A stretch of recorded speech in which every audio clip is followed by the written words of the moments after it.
Maintenant, salut, bienvenue à cette nouvelle séance consacrée au sous-total. La fonction sous-total nous permet de faire des calculs de différentes tailles dans un grand tableau. Imaginez que nous avons un tableau où nous avons des articles ou bien des commerciaux dont le nom se répète. Ici, j'ai pris des articles, nous sommes toujours restés dans notre logique de fruits. Et là, nous avons les pommes, les mangues, les papayes, les oranges. Je veux savoir combien, par exemple, de pommes en quantité ont été vendues et à combien s'élève le montant total des pommes vendues.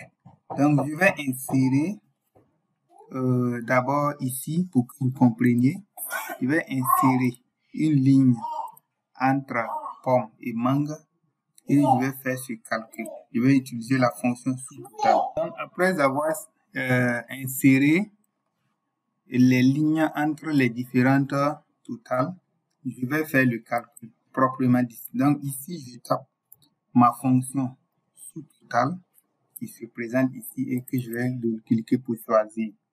Donc, si vous défilez sur la fonction sous-total, il ne sert pas seulement à faire que des sommes. Il peut servir à faire de la moyenne, il peut servir à compter le nombre d'éléments vides, choisir le maximum, le minimum, et le produit, les cas types standards, les cas types personnalisés, la somme. Donc, ce qui va nous intéresser, c'est la somme. Et vous voyez que là, on a de 1 jusqu'à 11. Ça, c'est la première partie.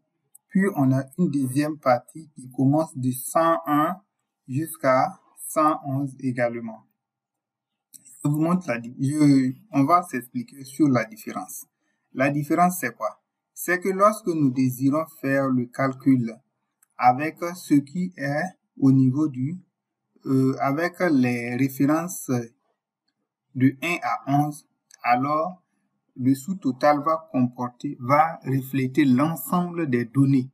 Et même si notre tableau, nous avons masqué des lignes, alors ces lignes seront prises en compte pour le calcul. Par contre, si nous prenons de 101 à 111, nous faisons le calcul là-bas, mais le calcul des cellules visibles seulement. Voilà. Je pense que c'est compris, mais ce qui est sûr, je vais revenir là-dessus. On va faire les deux cas pour que vous voyez un peu la nuance. Je pense que cette vidéo va se faire en 2 séances pour que nous puissions avoir les 5 minutes comme prévu. Donc, ici, d'abord, je vais faire juste la somme. Donc, je clique sur somme et vous voyez que c'est 9 qui est venu parce que somme, c'est la fonction 9. Et je vais sélectionner la référence. Je fais ma parenthèse, je tape sur entrée et j'ai 336. J'incrémente vers la droite, je vais avoir également là le total de mes montants également avec la même fonction. Donc, il est possible de le faire ici également. Ça donne la même chose sous total. Par exemple, si je décide d'avoir la moyenne, je prends 1, par exemple, je mets point virgule et je sélectionne cette plage-là. Et je clique sur, je fais ma parenthèse, je clique sur entrée. Et en fait, vous voyez, c'est la moyenne de la quantité de mangue à ce niveau. Donc, je peux incrémenter pour avoir la moyenne également des montants. Mais bon, c'est pas ça qui m'intéresse. On va faire les sommes. Donc, on va continuer avec notre somme. Et ainsi de suite, nous pouvons faire le calcul par sous-catégorie de produits. Donc, on peut faire le calcul par sous-catégorie de produits jusqu'à la fin. Je prends un cas ici. Ici, par exemple, je vais faire 2 calculs différents. Ça, d'abord, on va faire le calcul du sous-total avec des sommes, bien sûr, avec 9. Là, il me faut mettre le point virgule, sélectionne la plage. Voilà, je suis entrée et j'ai 518. Si j'incrémente de ce côté, j'ai également 40 231. Ok. Donc, je vais insérer encore une nouvelle ligne à ce niveau.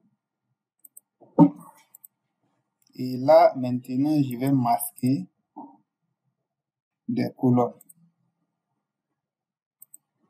Je vais masquer 2 colonnes. Puis ici, je vais faire également la même somme avec sous total. Mais cette fois-ci, je vais prendre 109. Je vais prendre 109 au lieu de 9 tout simplement. Donc, je sélectionne encore la plage et je ferme ma parenthèse sur. Voilà, vous voyez que là, on a 378. Pourtant, c'est la même plage. Voilà, rien n'est caché. C'est du 21 au 30. Mais du fait qu'on a masqué des lignes, alors il a vite de faire le calcul en fonction de ces lignes-là. Donc, voici également un avantage de sous-total. Donc, si vous avez un tableau que vous avez filtré, par exemple, vous pouvez faire le calcul sans tenir compte des zones que vous avez filtrées.